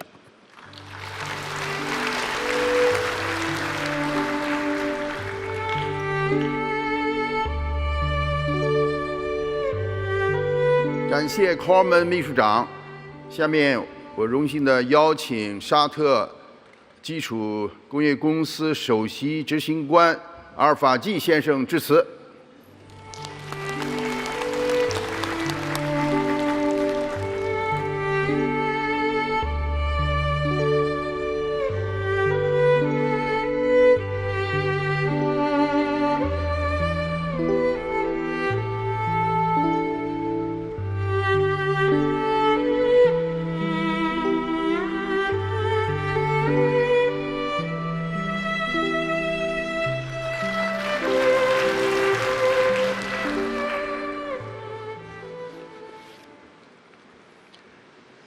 Your Excellency, Mr. Cao Lo-ji, Chairman of the Standing Committee of the 14th National People's Congress, Your Excellencies, Presidents and State Leaders, Your Excellency, Mr. Ban Ki-moon, Chairman of Boa Forum for Asia, Your Excellencies, ladies and gentlemen, I'm truly honored to return to Boao to speak on behalf of the global business community at this prestigious event. For a business, sustainability means having lasting positive impact on society, while manufacturing and selling products that consumers desire. For nearly 50 years, that is exactly what SABIC has been doing. By uniting all key actors in the common purpose of sustainable development, SABIC makes something truly remarkable happen. It creates synergies for sustainable growth. Through the synergy of cross-sectoral integration, the world economy can be circularized so that material can be reused, preserving their inherent values. Through the synergy of global value chains, the demand of low-carbon consumer products can be met at an affordable value and price. Through the synergy of interdisciplinary innovation, the technological base of progress can be continually renewed. And on top of all this, synergies that arise from the strategic alignment of Saudi Arabia's Vision 2030 and the Chinese Belt and Road initiatives help broaden the scope and raise the quality of these two great nations' development. For many years, China has been the world's largest for chemical products. It is still remain a powerful economic engine even now, with its GDP growing by 5.2% in 2023. So it is no surprise that SABIC, one of the world's largest chemical companies, has long been creating synergies here. It also established compounding plants, joint venture manufacturing plants, sales and marketing offices, supply chain networks, and world-class technology and innovation centers here in China. After celebrated successful polycarbonate commercial operation at a joint venture with Sinopec last year, the latest edition of SABIC assets will be a 45 billion yuan world-scale petrochemical complex that SABIC began constructing last month with the Fujian Energy and Petrochemical Group. I believe that SABIC provides good model for all other companies to follow. If Asian companies cut across institutional boundaries to establish sustainable synergies like SABIC has, then we can have constructively overcome our common challenges and equitably fulfill our shared responsibilities. Finally, I'm very pleased to announce that SABIC will join hands in May this year with Boao Forum for Asia to host for the first time a PFA conference in Riyadh, Saudi Arabia. I look forward to continuing our inter-regional dialogue there so that we unlock some synergies for sustainable growth. Thank you very much. Shishé.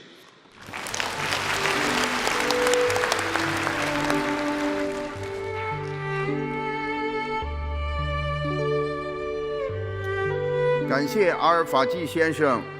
下面我邀请英国阿斯利康集团全球首席执行官苏布克先生致辞。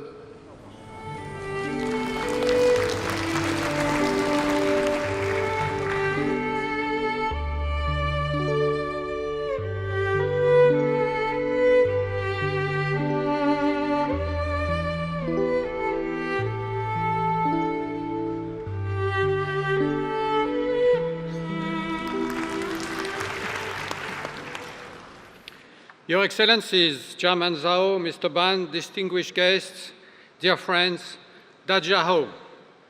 As a CEO of a company focused on science and health, I spend a lot of time in Asia. Healthcare needs are very large here in the region, and China's innovation in biosciences has exploded in the last 5 years. AstraZeneca is very committed to China. We employ 18,000 colleagues here, and I have visited China 6 times in the last 12 months. I enjoy coming here because of the many opportunities to collaborate on our shared commitment. Allow me to highlight 3 that I believe fit well in the spirit of this year's forum. First of all, science and innovation. Supported by Health China 2030, Chinese biopharmaceutical innovation in the last 5 years has reached global significance, and I believe it has the potential to help millions of people worldwide. In the last 12 months, my company, AstraZeneca, has partnered with 7 Chinese biotech companies for a total deal consideration of over $6 billion to bring their innovation to the world. This is something that would have been impossible 5 years ago. This includes an agreement with Ecogen on a new medicine for obesity, as well as the acquisition of a company involved in cell therapy, Gracell Biotechnologies. Cell therapy has the potential to transform the treatment of cancer as well as some immune diseases and deliver cure. And Gracell, a Chinese company, will be at the heart of this transformative approach to treating cancer and immune diseases. Just a few days ago, we also signed a memorandum of understanding with Minhai Biotech on vaccines for China and for the world. Our large R&D center in Shanghai, which is one of our strategic sites globally, is accelerating the role China plays in developing these new medicines globally and taking a leadership role in our organization globally. Second priorities or shared commitment, equitable health. There are 4.5 billion people in Asia, and the average life expectancy has increased substantially to 74 years. And yet, there is a lot more to do. Today, over 85% of deaths in the region are caused by chronic diseases such as cancer, cardiovascular disease, and chronic obstructive pulmonary disease. Good health remains elusive to many in rural communities, and patients with rare diseases have also limited access to effective therapies. To make health more equitable for all, we must bring healthcare closer to patients. Conditions such as kidney disease, chronic bronchitis can be treated much cheaper and much better in primary care centers. Also, investment in early detection is also vital, especially for cancer and rare diseases. Intercepting the disease early gives patients a better chance for cure and avoids or delays hospitalization, which is costly and carbon intensive. Take lung cancer, for instance. There is 1.3 million deaths each year in Asia, more than anywhere in the world. By detecting lung cancer in the early stages, we can increase 5-year survival rate to 90%, versus only 10 to 15% if patients are diagnosed at a metastatic stage.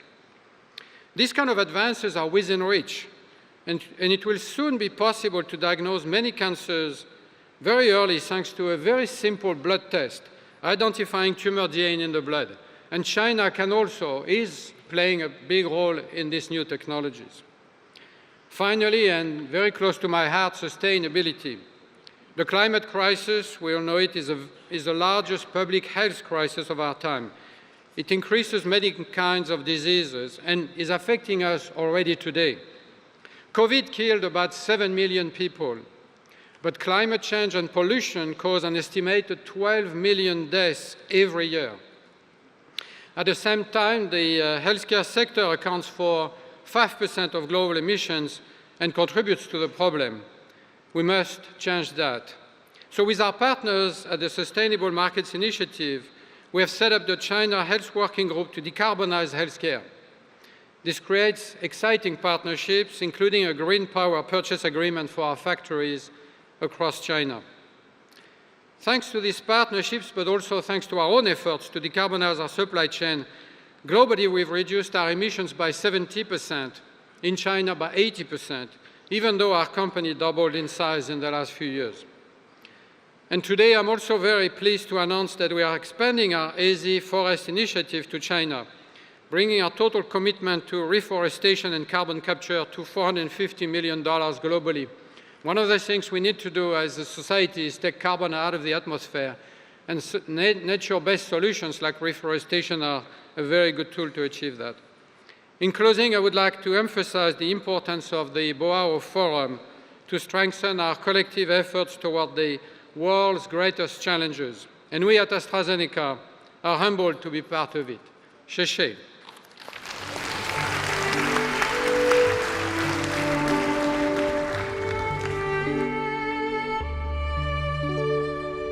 感谢苏布克先生。最后，我邀请澳大利亚福特斯克集团董事长安卓·福尔斯先生致辞。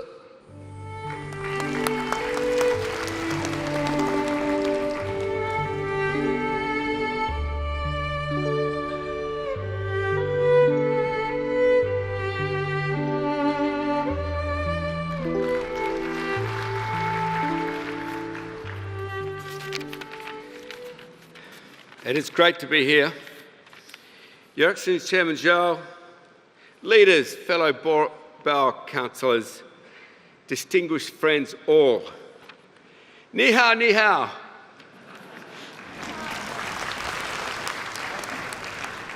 Thank you for having me today. The Boao Forum is the epitome of Asia working with itself and reaching out to the world. Look at all of us. We're from countries all over the world, but particularly here in Asia. In Asia, we're from different religions, if at all, different cultures, very different politics. Yet, we are not arguing, we're not threatening each other. We aren't and we mustn't ever, as we should never follow the disharmony we see elsewhere around the world. We vigorously, energetically, and professionally compete with each other and uphold the highest standards of environmental protection and human rights, as President Xi has asked of us all. In the letters I have read and the thoughts I have studied from his youth, we must protect the environment, and it is the key to advancing humanity. When we do this, our competition improves the standard of living of all of us, of everyone. This is what the Boao Forum for Asia stands for. This is despite the considerable differences in religion, politics and culture. This must be Asia's example to the world. Environment is key, and the most dangerous is global warming. With an estimated up to 300 gigawatts of green electricity built last year and the 1,000 green gigawatts China already has, it is on track for an amazing achievement over 3,000 gigawatts early next decade, green energy. Add in breakthroughs in the production of green hydrogen, green ammonia, batteries, and Asia can again lead the world into a future without fossil fuels. Here in Asia, we have the leadership, we have the manufacturing capacity, we have the innovation. So the world needs to step away forever from volatile energy prices, lower standards of living, and in the case of 600 million people, no power at all. Step away from life-ending pollution. We have the AI to forecast the sun and wind and the future energy consumption. Green hydrogen, green ammonia, and batteries with a super smart grid can do the rest. China has shown the world how to build renewable energy assets at scale. It has shown how to drive down the cost of renewable energy, and must show us how to use them. However, there are forces which are pushing against renewable energy, even though Texas has just suffered the worst bushfires in its history. Mexico City is forecast to run out of water in a few months. And Spain has suffered its worst drought on record. How many more warnings? How many more months? How many more years? Hottest on record before we wake up to the fact we must change. China, you will beat your own forecasts of peak emissions in 2030. Only working out how to get all of your green energy into your grid when your population needs it is standing between you and a completely green country. Last year, I stood here and almost alone predicted a worst-case scenario, that we would see our first year as a planet above 1.5 degrees. This scenario happened. Once again, Asia, we can be the example, we can be the proof of what a peaceful, pollution-free world must follow. No longer then will we need fossil fuels. No longer then will our lives and our living standards be at risk. This is a massive economic opportunity worth taking. Asia, let's set the example again. Thank you.